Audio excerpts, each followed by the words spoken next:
by talking with students in the conferences last week, I realized that a lot of people are either stressed out because they went back home, and that's kind of like a pressure cooker, and two, now that all the classes are online, everyone's just in front of the computer all the time, and that is going to have, that's pretty extreme. That's going to have some adverse effects if you don't check it. So I thought what we do today is kind of like a coping skills class, and I thought, you know what, who are the 3 healthiest people I know, or 3 of the healthiest people I know? And I thought about them, and I decided, I called each one of them and said, hey, can I do an interview with you and share it with my students? The 3 people I talked to are all masters in their own right, or at least well on their way to being masters. They've done the 10,000 hours. Rachel Hall is a Rolfer, which is a really intense form of body work. Hyland Harris is a Tai Chi master. And Dr. Arthur Fagenholtz is a chiropractor, and he also came up with a whole new way of exercising with sticks. Before we get into that, though, I just want to explain a little bit what I mean by coping skill. In our tool belt of life that we're developing at all times, there should be a very special section in the tool belt that's just coping skills. And within that section, you have all sorts of different tools that will help you mitigate the amount of problems.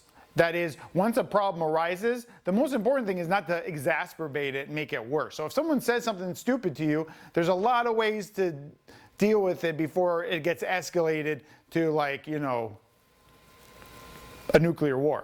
So coping skills can be patience. They could be, you know, actually checking in with your body so you're not all stressed out and remembering to stretch a little bit. They can be listening skills, and that's a really hard one, but actually listening to people can solve a lot of problems. Doesn't mean you have to agree with them, it just means that you have to listen to them. So you have advanced coping skills, and then you have just kind of like your daily routine coping skills that just help you stay in equilibrium. I want to show you a couple things I do every day just for general maintenance, and that's taking care of the mouth and taking care of the feet.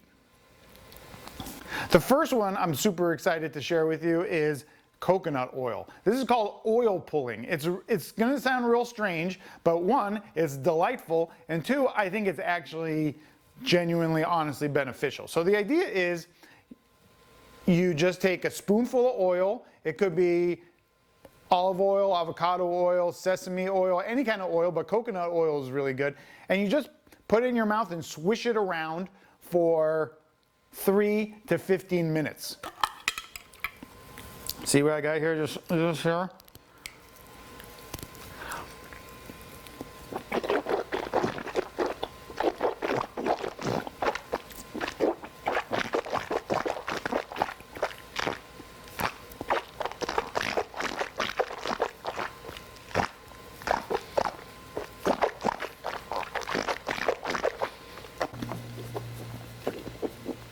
So then after 3 to 15 minutes, you spit it out. And what happens is, this is the theory behind it. They've been doing this in India for hundreds of years. This is Ayurvedic medicine, which came from India. The idea is that the oil cleans your mouth. Now, it sounds strange, but what they realized with modern science is that we have something like 10 billion bacteria in our mouth. Okay? There's more bacteria in our mouth than on the average toilet seat.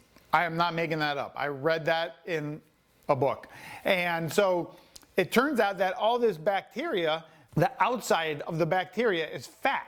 So when you put the oil in your mouth and you start swishing it around, that all the bad bacteria gets connected to the oil. The oil is almost like a vacuum cleaner that sucks up all the bacteria, but instead of sucking it up, it just morphs into this big thing.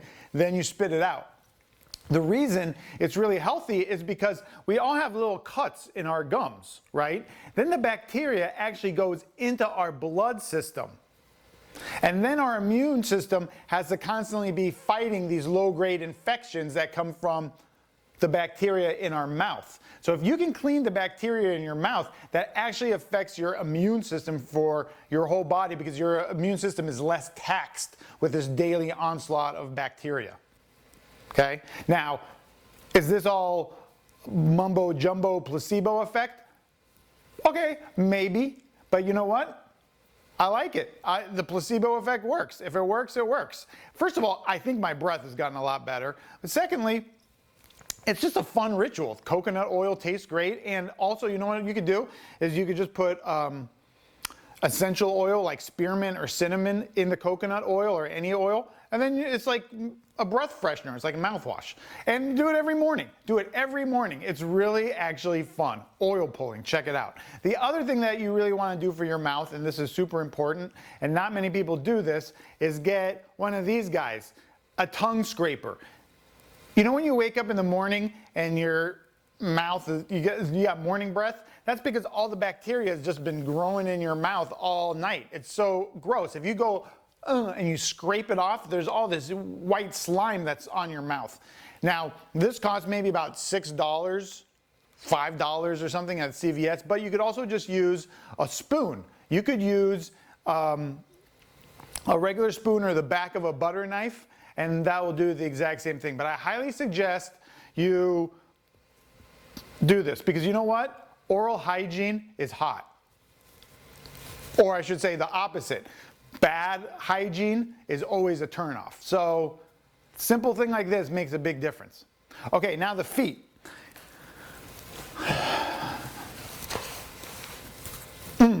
Tennis ball. When you wake up in the morning, this can really wake you up, and I'll show you how. It's real simple. You just put the tennis ball on the ground and roll your foot over it. Press hard, press soft, roll it all over. The goal is to wake up the nerves in your feet. So one, it wakes you up literally in the morning. You just feel like a jolt of energy.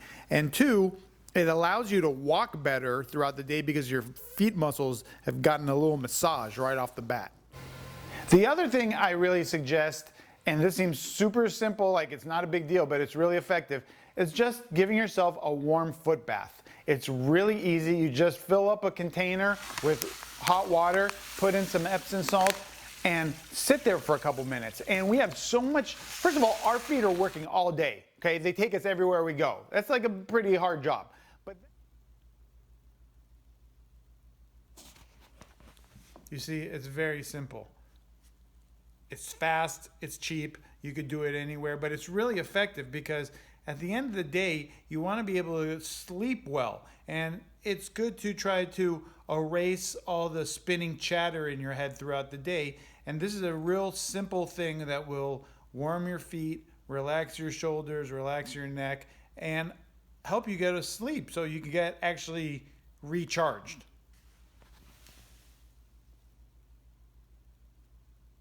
That's just taking care of yourself. That's just maintenance. That's a coping skill that keeps you steady so when bad stuff happens, you're not easily discombobulated because you have this kind of routine where you check in every day and just make sure that you're feeling healthy. And the thing is, you can't do this for 3 or 4 hours a day, but if you come up with a routine that you do maybe in the morning, at night, and it's 5 or 10 minutes, cumulatively, that really adds up and benefits you in the big picture.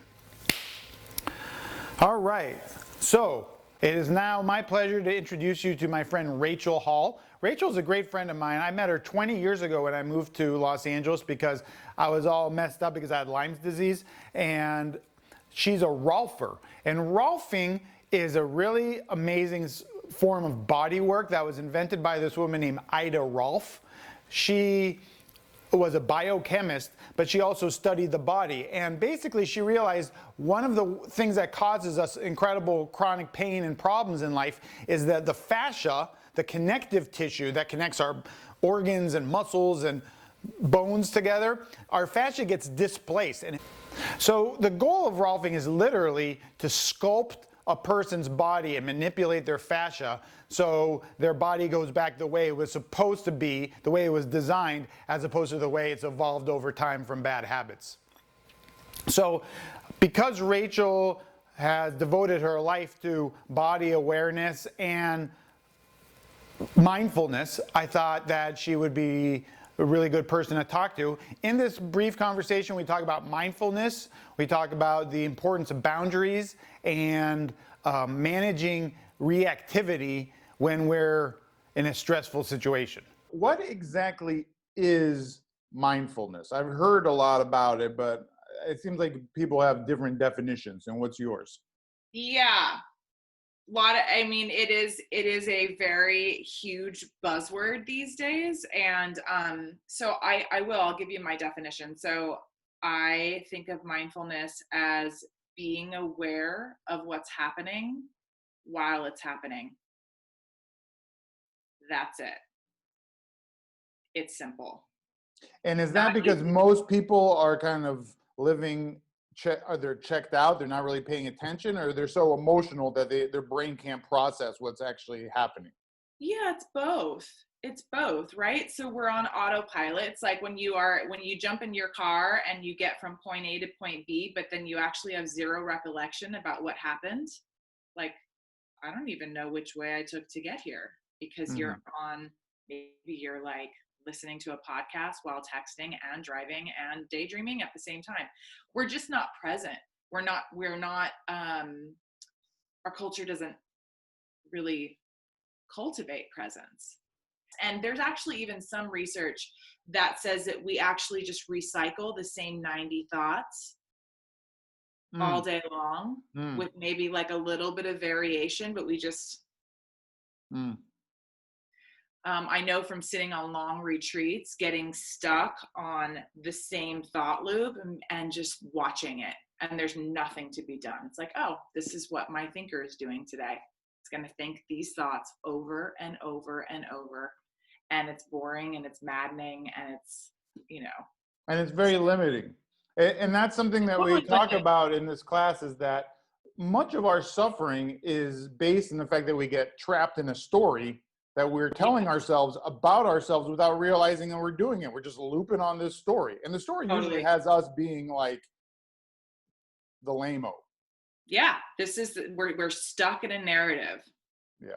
Which brings it back to your students that are heading home and now they're in this pressure cooker with their parents, maybe, or maybe it's really nice. I don't know. Hopefully it's nice, but you got to expect that the likelihood is that it's like, oh shit, I'm back here. Yeah, I'm back in my family narrative. I'm with these familial mythologies that have been passed down from generation to generation to generation for who knows how long. These unspoken agreements that we have between each other that, I mean, you don't even know you have these agreements. Yeah. We don't. That's terrifying. Until you're sitting there at, the dinner table with mom who's made, again, another meal that you really don't enjoy. And you have this like sensation in your body and you go, oh, this is me feeling anger, or this is me feeling discomfort. And there's your moment of mindfulness. It's like, I'm awake. I'm awake to the fact that I'm actually incredibly agitated with these people.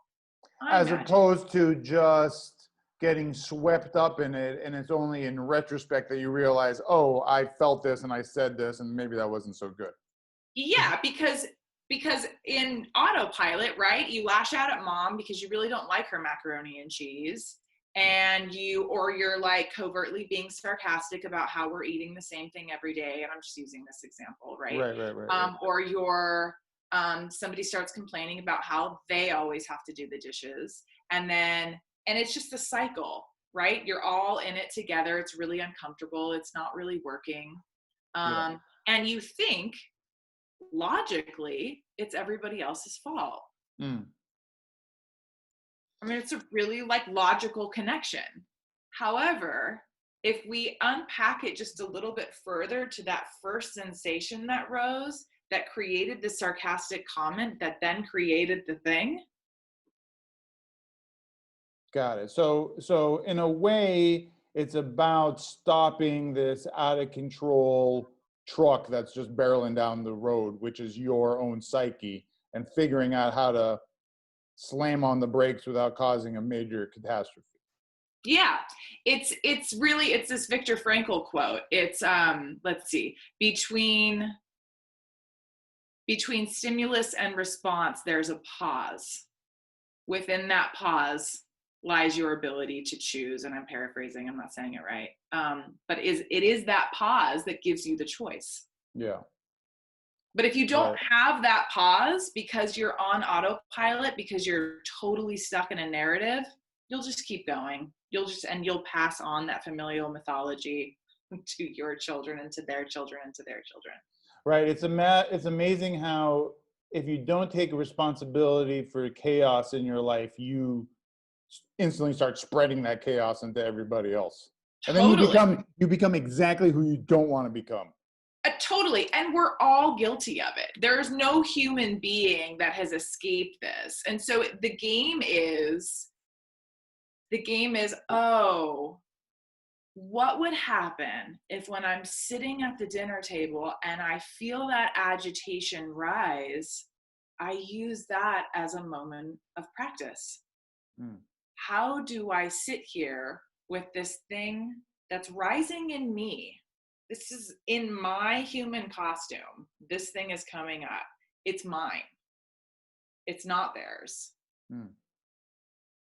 It's mine. So that is where this practice of learning how to be uncomfortable in a dignified way. I like that. Yeah. Yeah, that's a paradox for sure. And then to be able to voice it and say, wow, I'm actually feeling a great deal of irritation. I'm going to go give myself a timeout. Mm-hmm. Now, let me ask you this. Is mindfulness and meditation, are they the same thing or can they be separate? What's the overlap between these two? This is like such a good question. And I think it's like a huge, it's hugely confusing. So first of all, I'm going to talk about this from a purely secular perspective, but mindfulness is actually historically very Buddhist. But I'm going to talk about this from a secular perspective. And I'm also going to talk about this from my opinion. So mindfulness is a way of living. It is an action that we're taking. Can I be present in this moment? Can I feel that the air on my skin right now is chilly? Can I feel that I feel a little bit of warmth over my chest right now? Can I feel the joy of connecting with you, an old friend, and having this conversation? Can I be aware that there's light coming into the room? So it's like really like tuning into your senses, tuning into my senses. What are the sounds that I'm hearing? Oh, I'm aware that my refrigerator's buzzing just in the other room. These are all like little anchors for mindfulness. Here I am, present in this moment. Meditation is this practice of guiding our attention continually towards one thing. The practice of meditation is taking time out to use an anchor, which could be a breath or a mantra or a physical sensation or sound or listening to somebody speaking. You can use that as a meditation. All of those are meditation. And meditation is this practice that we use to gain the ability to live mindfully, so that we have more access to present moment experience when we're actually relating to the people that we deeply care about. So would you say, if I understand you correctly, what you're saying is that mindfulness is the goal, or like a good quality of life is the goal, mindfulness will get you there, and meditation is the tool that can get you to mindfulness. Yes, but also living mindfully is not some sort of like magic pill that you're going to feel good all the time. Mindfulness doesn't equal happiness. Yeah. Mindfulness doesn't equal less stress, but it equals awareness of the stress. And it also equals awareness of the small joyful moments that are happening all day long. Yeah, which could counterbalance the gruesomeness or misery. I listened to an interview with Joe Walsh, the guitar player from the Eagles, who was like a drug addict, almost his entire life. And he said when he stopped taking drugs and got sober, his life didn't get better, but it stopped getting worse. Right. Which is its own form of, not just success, but progress to bigger success. Yeah. Okay, so can you run me through like a little example of mindfulness? Like I'm at home, I'm really irritated by all this shit that's around me, and what do I do? Yeah. Why don't I run you through like what I do?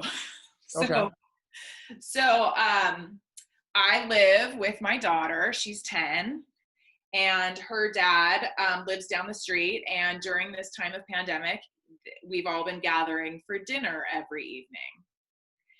And so sometimes when we gather for dinner, I find the three of us dynamic is very irritating. I can find him to be very irritating. Suddenly it's like now I've got this other presence in my home. He's very loud. He's an entertainer. It's all of a sudden the energy's like not chill at all. And that gets my daughter really excited, which sometimes I love to play in, but sometimes I find it absolutely annoying and agitating, childish. And I mean, I can go on and on in my head about how ridiculous this human being is. And ultimately, I love this human being, right? Yeah, Like, yeah, yeah. we made a child together. We co-parent really well together. We're very good friends. But you know, in a time where like things get stressful, like so I know within me I can have a very reactive response to him, which can be sarcastic, or it can be just downright mean, or it can be, you know, just make the energy sticky and uncomfortable, right? So, what do I do? The first thing I do is usually what I notice is I get a wave, like it actually feels like a physical wave in my body of like, I really do not want this person in my house right now. I don't like this anymore. I said that we could do this, but now I've changed my mind. And when I notice that wave, I have to take a breath. I have to go, oh, I see. Agitation is here. Oh, I see. This is not how I was hoping that the evening would go. Oh, I see. I had some expectations about how people were going to be behaving. Oh, I see that I actually kind of want to control my environment right now. Now, those are all really good. That's really good information. That's really good information that comes from just that small space of like, whoa, I got to take a small pause. And because I know without doing that, it'll just escalate. It'll just escalate into like that mucky thing that happens between people. It's totally human.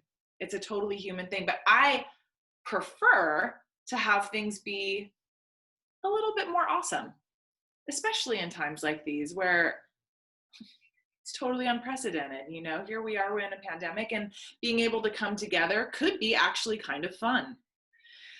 So I have a choice here when I'm feeling this moment of irritation. It's like, oh, what do I need? And that's the key question. What do I need?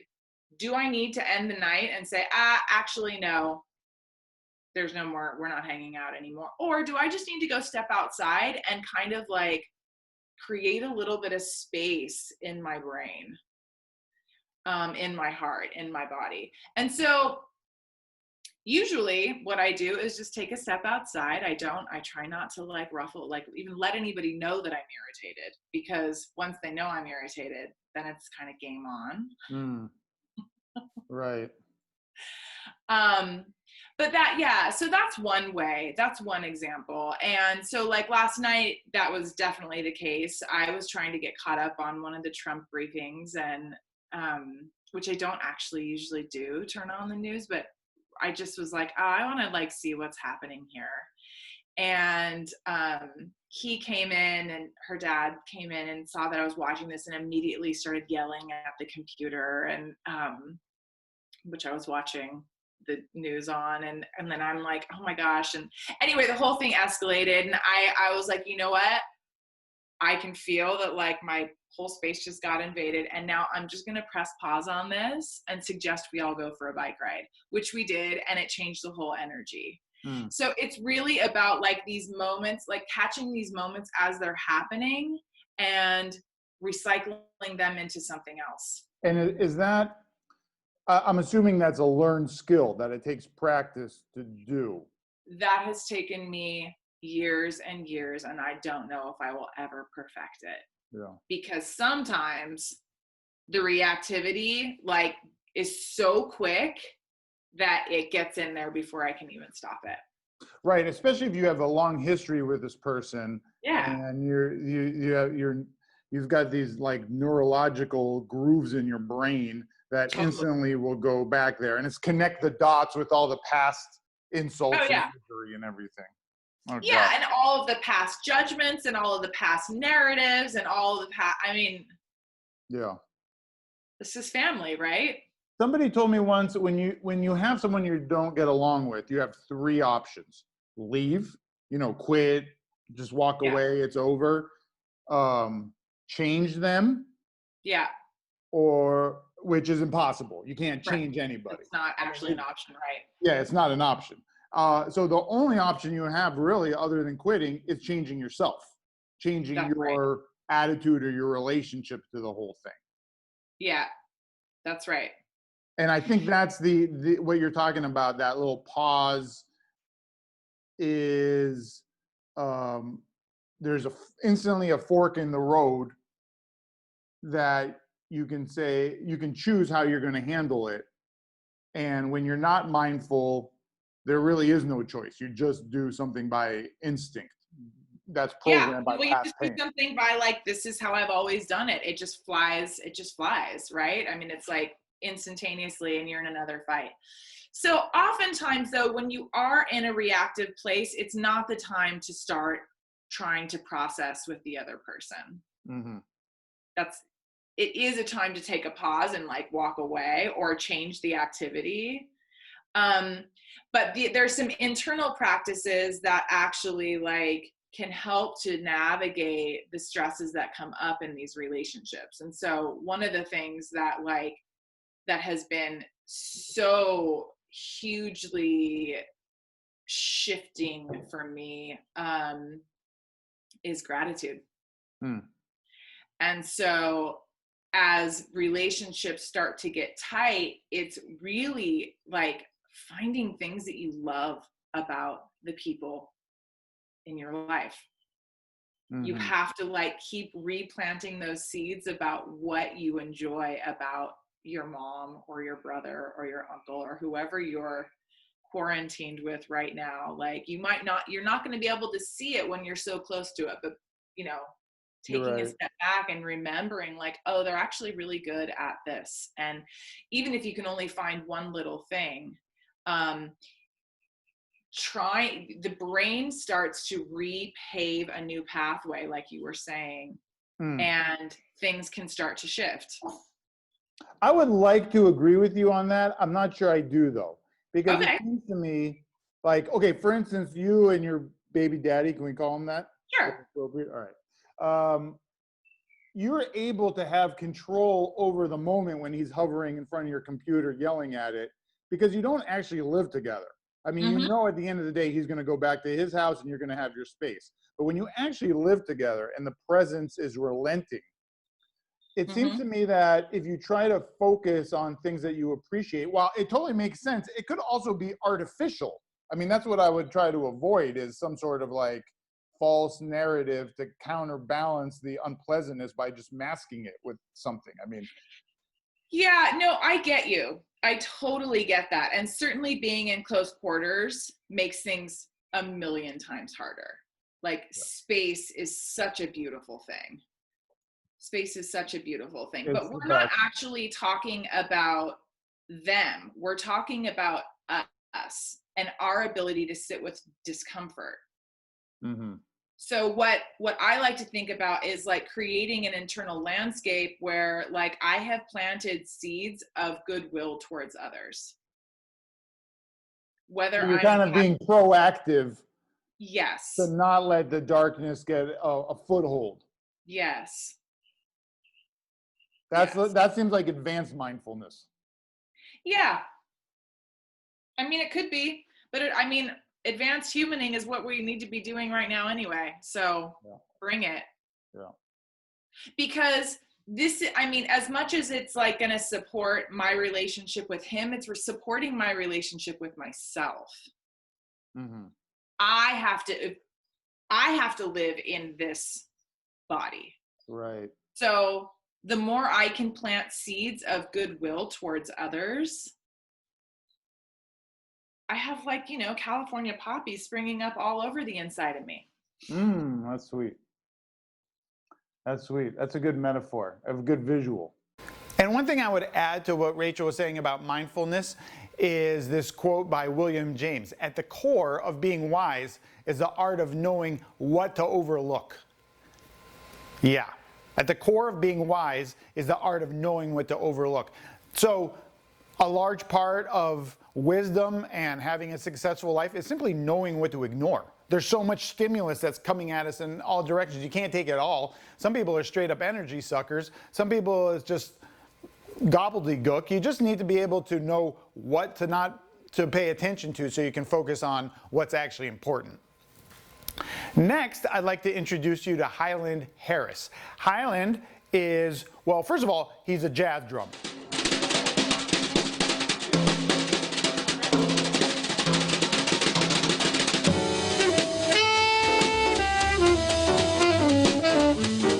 And a jazz drummer in New York City, which is where all the best jazz drummers in the world live. So that's already hip just in and of itself. But he's also a Tai Chi master. He's been studying Tai Chi since 1992. We had the same teacher in New York, C.K. Chu. And when Master Chu died, he decided Highland was going to be the next master and take over the school. So in this conversation, Highland and I talk about what is Tai Chi. He gives some breathing exercises, and we talk about just developing confidence over time. Okay, so I just hit record.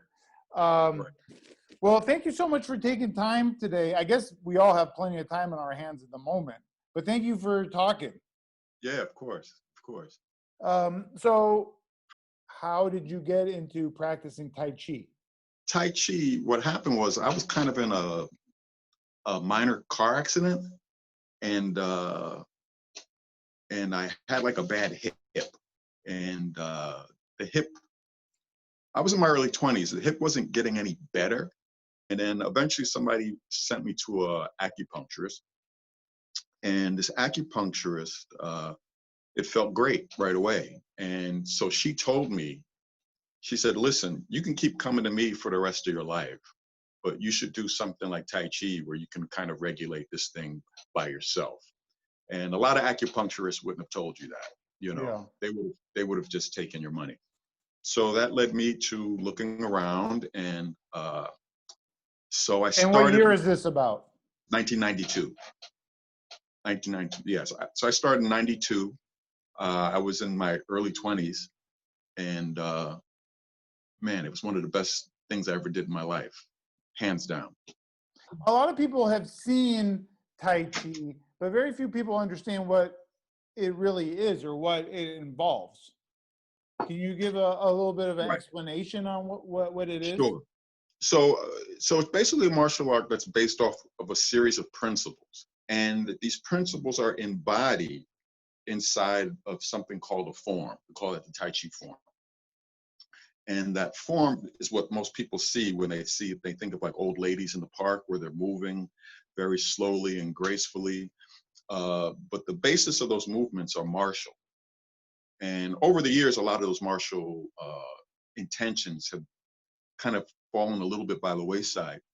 And by But martial, you mean fighting? like fighting, like knocking somebody out, you know, like hitting them, throwing them, kicking them, breaking a joint. That's all in the Tai Chi form. All of it. Can you explain a little bit what the health benefits are from doing Tai Chi? All righty. Okay, now the health benefits, they're numerous. I don't even know where to start. There's bone density, balance, stress reduction, heart, blood pressure, on and on, arthritis, anti-inflammatory responses, memory. You know, sometimes you'll see like old Chinese people doing it in the park together. So now there's like a social element.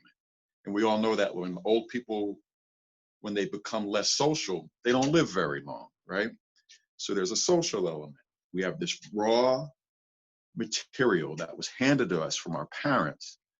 And we do these very specific exercises with very specific alignments, very specific breathing patterns. And then your body becomes supple, which is supple is like an attribute of like longevity, right? Anything that's stiff or brittle, it ain't gonna make it, man. You know what I mean? Particularly in like today's times, you know, it becomes supple. It becomes, they call it steel and cotton. Feels soft on the outside, inside is strong. There starts to be another kind of level of awareness. And do you have any recommendations for students what they could do at home that doesn't involve buying new equipment or having to go out? Something that will give them, help them recharge their batteries. Okay, so now the first exercise I would do is just we call this diaphragmatic breathing. And a lot of people, they tend to think of just like the abdomen, but I want people to think about their entire, can you see me? Mm-hmm. Their entire torso, front, back, and around. It's very important. Okay, so that's the first thing. So you align the body, number one. And then you have to relax key areas of your body. So when I say relax, you just want to release them. So what would those areas be? It'd be your face, like all the muscles on your forehead, around your eyes, under your eyes. You want them to just relax, relax, relax, relax. Just let gravity pull them down like that. And then you're going to do the same thing with your throat, your shoulders, your abdomen, and believe it or not, your hands and your feet. They're involved with your breathing as well, right? So this is like preliminary. Okay. And there's going to be like 5 stages to this, but it's really simple. So first, I just want you to put your hand on your sternum, and when you breathe in, you want to feel the hand on your belly button to just expand. But the hand on your chest shouldn't move at all. So you shouldn't breathe. There shouldn't be any movement up here, any movement in your shoulders, right? No facial expressions. See that? Don't breathe in and like that. And then when you exhale, that bottom hand, it just goes back to neutral. That's it. So let's just do that for several breaths. Eyes open or fully closed or halfway? You know what? I'd say for now, half closed, half open. Mm-hmm. Half closed, half open. So the light just kind of just drips in.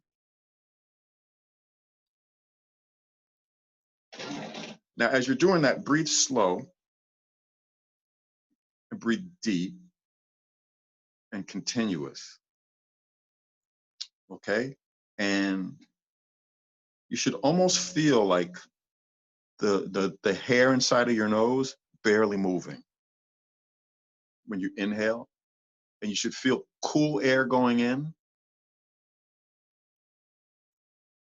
and warmer air on the exhale going out through your nose.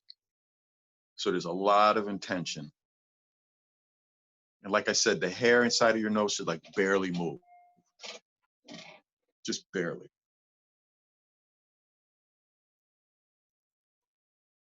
Okay, now take your hands and put like your middle fingers about 3 inches on each side of your belly button. Can you see that? Yeah. Like here's my belly button. Okay, I'm gonna All right. put my thumb through here. Good. Now again, same idea. And then we breathe in, you should feel like your middle finger just moving apart when you breathe in. And when you breathe out, they slowly go back together. Doesn't have to be much. Doesn't have to be an inch. It could be half an inch, quarter of an inch. So now we're starting to think wide.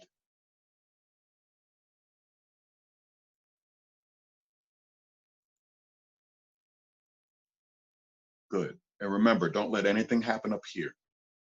It's all right here.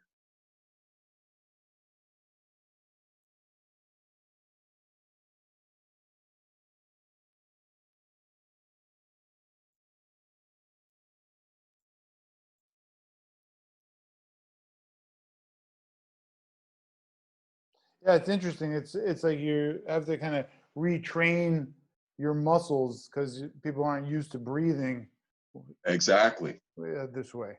Exactly. If you really have problems with this, you know what a good thing to do when you're at home? Just lay on your back and put a book on your stomach. Mm. Just put a book on your stomach and just watch it go up and down. That's a good, just a book, just a magazine or something like that, or a cell phone or something.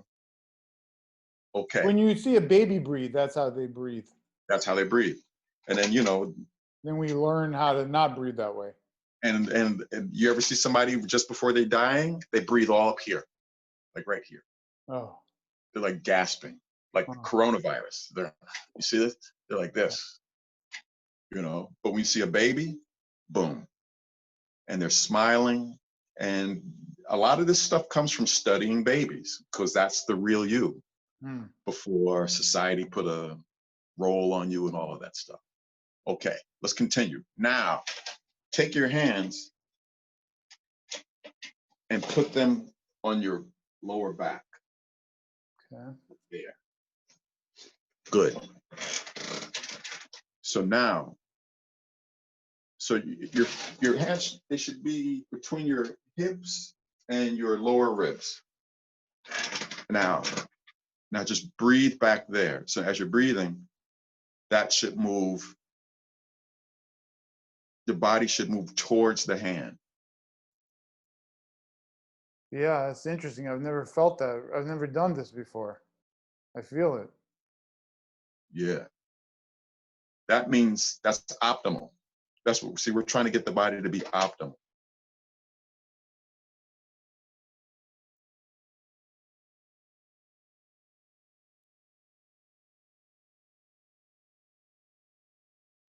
So you know how Master Chu would like tuck you in and lean you forward? Mm-hmm. That forces the breath into the kidney area. That's the reason why you do that. Mm. Particularly when you're a beginner, because they can't feel that. So as time goes on, good. So now we did the front and we did the back. Now let's do both together. So you're gonna see this shape like this with your hands. Put your fingertips like right where they were before, the 3 inches to the side of the navel, Mm-hmm. and your thumbs in the back. Okay. And so now when you breathe, your hands should have this sensation, like this, like that. So now just breathe.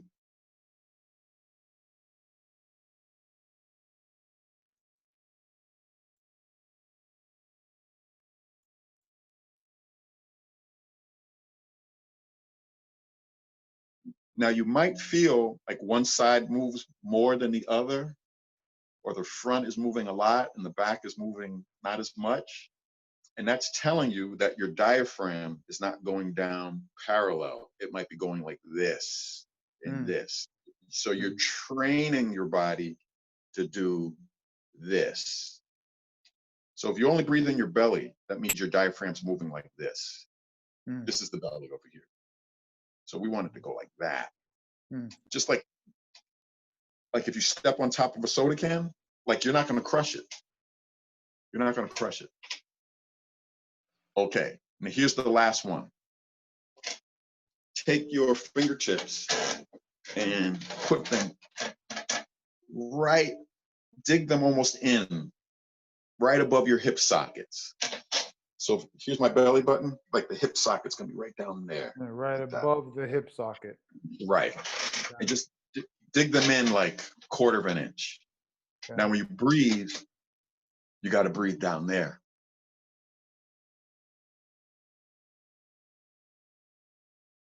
You got to breathe down. That's connected to your pelvic floor. Is this the spot right here? That's it. Okay. Perfect. And breathe.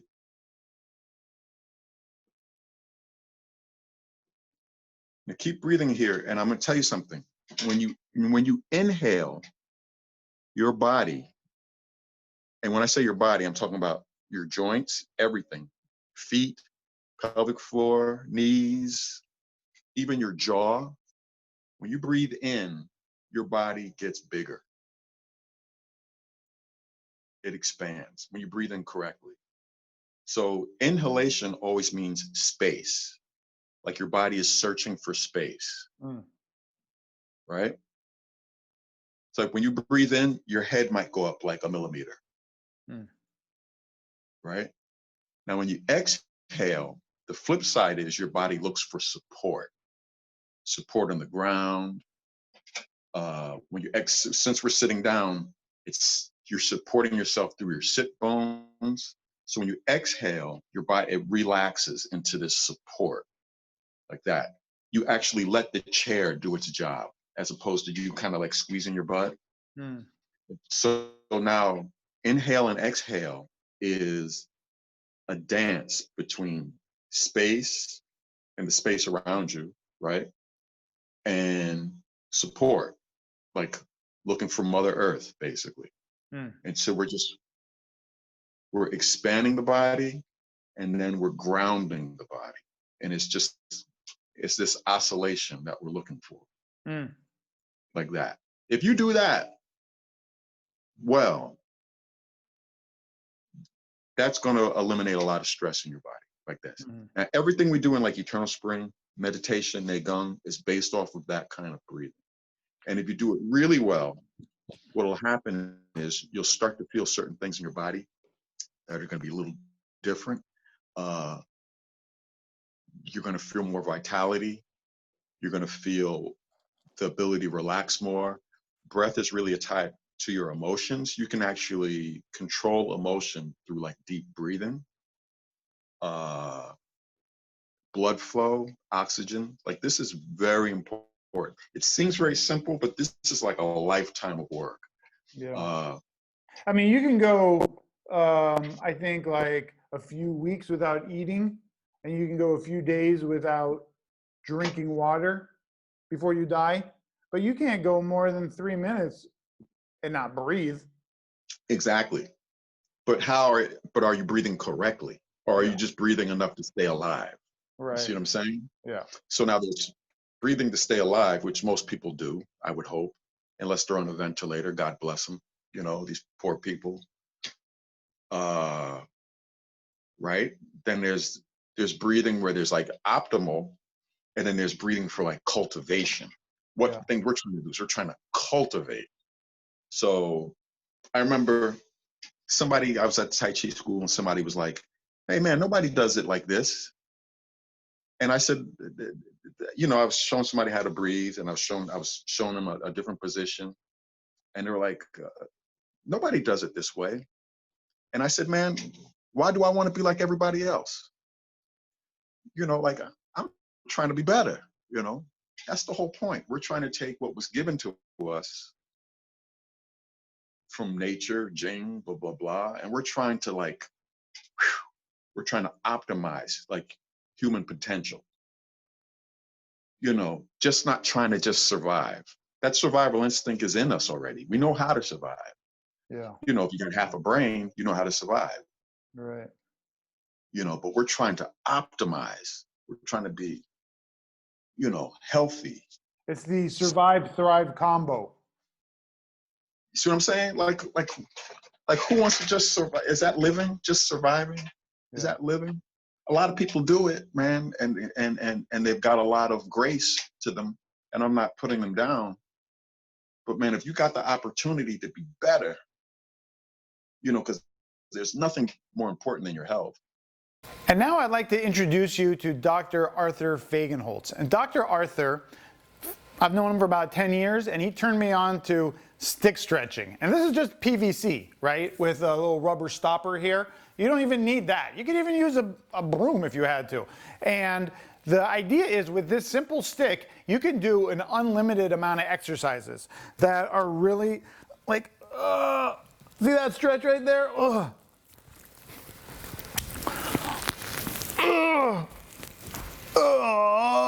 See, that's, and then,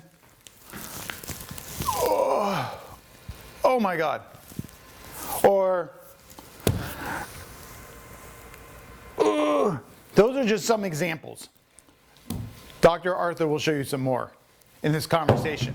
And let me just tell you about Dr. Arthur really quickly. He has been teaching stick stretching for at least 30 years. He came up with this as a chiropractor, and he teaches on the beach in Santa Cruz, and he teaches migrant workers in Watsonville how to use the stick to relieve stress and strengthen their back. And he teaches people in wheelchairs how to get a level of rotation that they generally wouldn't think of getting using the stick.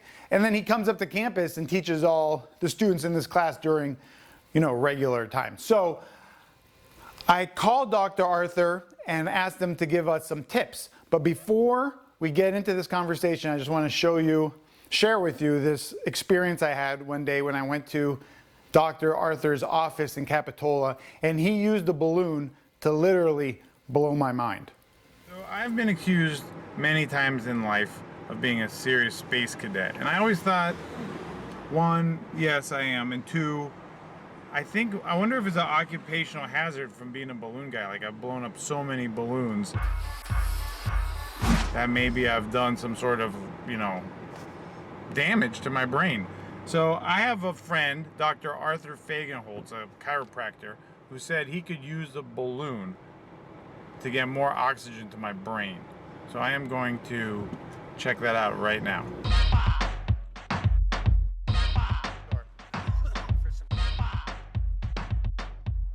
Okay, and what kind of balloon is this that you're using? Just latex. Oh, so it's a finger caught. Just a finger caught. So it's actually just a rubber glove, a latex rubber glove for your finger that you're using as a balloon. Can I see one?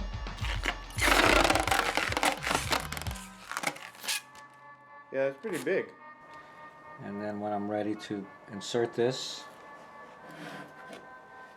into the different meatises of the nasal passages. All right, let's do this before I chicken out. Yeah. Because I thought I was pretty confident when it came to balloons, but this is a whole other level. So what you're going to do is you're going to take a deep breath, blow it all out. I'm going to insert it, okay? Then I'm going to have you hold your breath again. Let it out.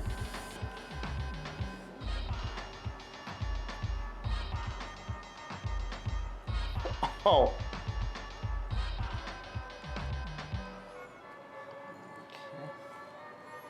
Good. So let me have you take a deep breath and hold it. Yeah, hold it.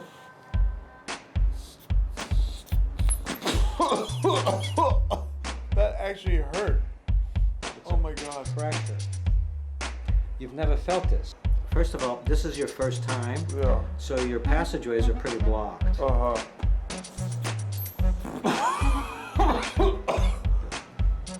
Oh my God. That is so trippy.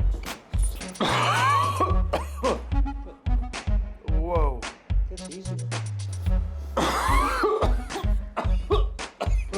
Holy shit. What's up with the coughing? Coughing is just part of the reflex. Oh my God.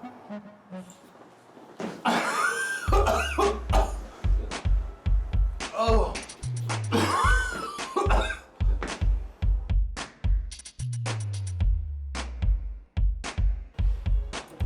good, my man. You become more cognizant of you being an animal and giving yourself the nutrients that's naturally abundant and available. And so by you breathing deep, you are now creator of influencing your nervous system. Having this procedure done is adding to your awareness, adding to your oxygen volume, and your brain having a better functioning brain, more air. Okay, I've stopped crying, and I am now officially happy I did that, because at first I was really terrified and it was really uncomfortable, but I do feel a distinct, unique difference here. It does feel more bigger and opener. And I already had a big schnoz, but I guess I had a big schnoz with some small passages. So hopefully I'll be taking bigger hits of oxygen straight to the brain and not being such a total space cadet. But anyway, balloon power, amazing. I mean, why are you an authority to be talking about this? Well, because I was a student also. I went to junior college, state college for 4 years, 2-year college, 4-year college, then chiropractic college for another 4 years.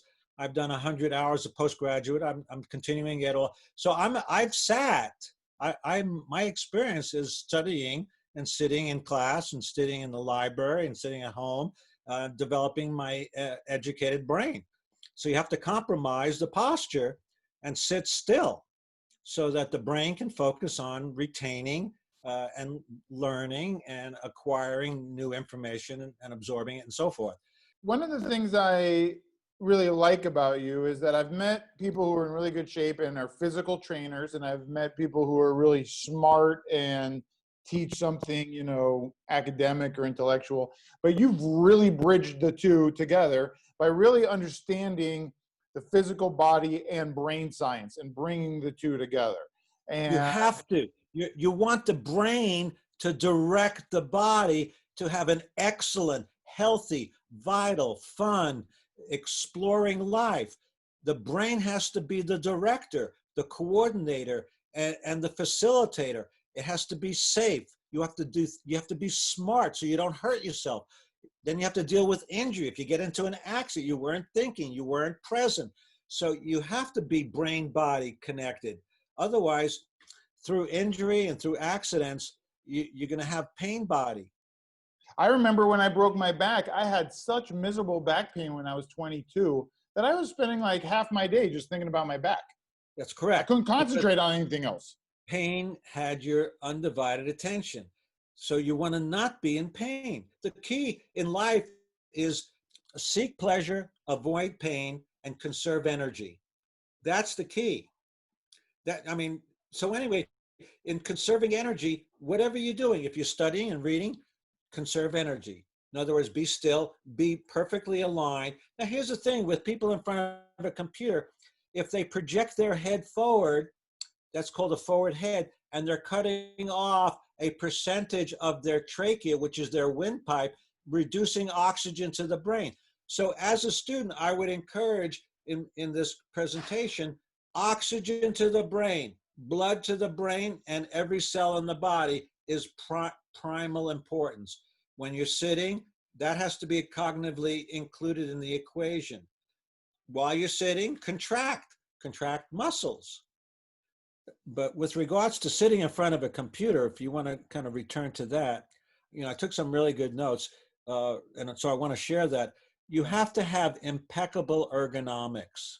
If you're going to be in front of a computer, your chair, your head, your computer, everything has to line up so that there's maximum energy efficiency.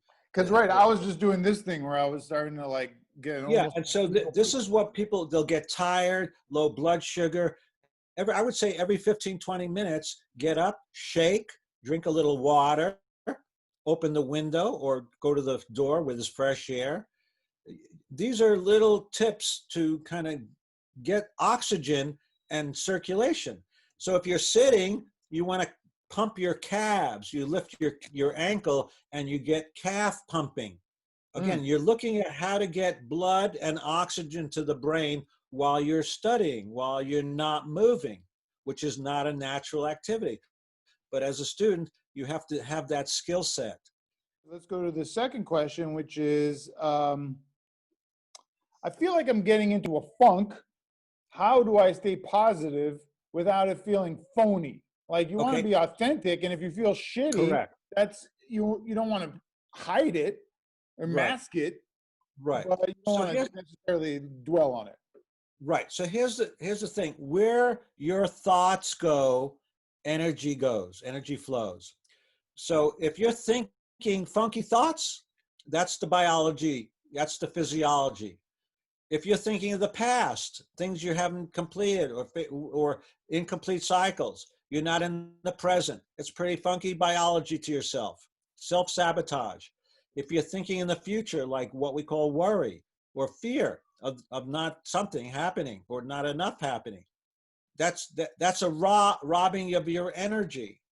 You want to be Dr. Feelgood. And the way to feel good is every morning you say, I am in gratitude. I have different rocks on my sink in my bathroom. It's like my altar, a happy rock, a gratitude rock, a health rock, a clarity rock. And these are painted. And so it's solid. It's forever. And so I look at these and these are like affirmation rocks. One of the things I was thinking about when you said that is, it seems, positive affirmations always seemed a little cheesy to me because I was like, you're lying to yourself, Right. This is what you said. Right. I understand from what you're saying now that the negative part of you is always trying to convince the positive side of you that it sucks. Yeah. But you might as well have the positive side Win. say something Dominate. back or reinforce itself from, You don't want to be in a duel. It's not about negative or positive. It's how do you want to be enjoying your life, and the way you think affects your chemical. People who are happy are living in a different chemical environment than people who are angry. And so, why are you angry? Well, you didn't clear up your father stuff, or whatever the history was. But as a student, you want to bring present time and recreate a new blueprint. For the students who can't go to the gym, but are like, okay, I get what he's saying, I want to try this. Do you have exercises that they could do at home that are easy enough, assuming their space is limited?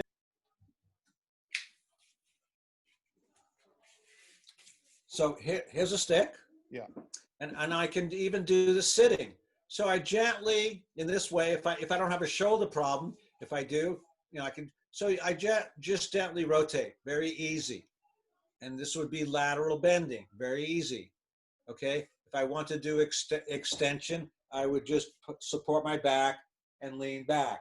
If I wanted to do flexion, I would bend at my hip, put the stick behind my head, and bend at my hip and just kind of travel down and stretch. So you want to develop a really good flexion routine, a good back bending routine, a good spinal rotation routine, a good lateral bending. And once you get all these movements into your routine, they'll become second nature. You'll know how to do it. You can put the stick in front of you and do some what we call cat. You flex and you extend. And you use your neck, and so you've got this spinal motion. And you breathe in, you breathe out, and you engage the diaphragm. You can work, crossing the stick like this and stretch your rib cage. You can, there's many ways. You can just sit and make circles here, but I would be standing, You can stand like that. Give us a sample standing. Okay, so this would be like the kayak. You just kind of move your shoulders and your rib cage, or going backwards or sideways, or in front of you and back, And so, you can bring the stick, you can bring this over you, like behind your shoulders. You can just put the stick behind your rib. That doesn't look like a big deal, but the truth is we spend so much time with our chest concave like this on the phone, driving, typing, washing dishes, that to do that and retrain your system, your posture. Yeah. So here's what you do. Just have them, just put the stick behind, supported by their elbows, and just walk around the house. Just walk around the house, or sit down, stand up, and start working on the glutes. I mean, I can do, as long as my toes are up, when I sit down, my toes are up, I look up, and so I'm working. Let me see if I can lower this a little bit. So it'd be like this. And so I'm strengthening my legs, my glutes, while my shoulders is open. That's a good one. Yeah. And so it's just a matter of being creative. Once you understand the concepts of good posture supported by this prop, then you can generate. See, once I generate rotation, minimal energy out. All I got to do is just move my elbow forward and back. And if I want to incorporate my legs, or I can go down, up, I can go up on my toes, so I just developed this high performance dynamic motion.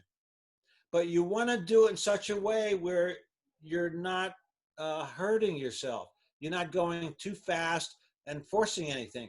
You're kind of being curious. And then you start to develop a new appreciation for the subtle sensations that you're giving. You're giving yourself body work. Yeah, what I really like about this is it's entry level, but it's sophisticated. You don't need a lot of space. You don't need any money. You just need a stick. But it's like a home gym. You can do lunges. You can do abs. I mean, it goes on and on. But you have to be curious. What can I do? Well, I can lift. I can cross my midline. I can do many things. And if I can paraphrase what I think you're saying, even though it may seem that these movements are kind of simple or ineffective, maybe because it doesn't seem like you're doing something that big, what you're doing is you're waking up parts of your body that are generally asleep, and your brain then gets stimulated by learning what's happening in your body. So even though it's super subtle, it's actually very powerful. It's very powerful when what you just said is the truth, and you keep refining it with more knowledge of the body and more knowledge of breathing, more knowledge of the diaphragm, more knowledge of muscles, more knowledge of the brain. So your brain's studying the brain, and what do you want for your brain? You want the best food, you want the best sleep, and you want the best exercises that bring you joy. So I asked Dr. Arthur, and he gave permission for me to upload his DVD to our Google Drive site, so you could watch the entire curriculum that he has. And just play around with it. It's really like relaxing. And the beauty of the stick is that it's almost impossible to hurt yourself because you're not overextending. You're using the stick as a way to support you while you're isolating and stretching certain body parts that you couldn't do without the stick. So it's really hip. 4, 5, or 6 foot sticks are good, depending on what you want to do. So there is an assignment now. Are you ready? Rachel's mindfulness, Highland's breathing, Dr. Arthur's stick. Pick one of those 3 modalities or practices. And I want you 3 minutes a day for 7 days to practice. 3 minutes a day, all right? That's not a lot. It's actually a lot when you're doing something for the first time. But, we got more time than usual now. So at least 3 minutes a day. And I want you to write down a sentence or two every day from what you have felt or learned, how your body feels, how your head feels, how it maybe affected you the next day. And so basically just a 1, 2, 3 sentence journal every day for 7 days, picking either the stick, the breathing, or the mindfulness as a new practice. You could do it by hand. It's even better that you do it by hand than type it, okay? And then scan it or send me a picture of your piece of paper. I will put links to all these people on canvas. So if you have any follow-up questions, they're all perfectly enthusiastic about you writing them. And we'll see you next time.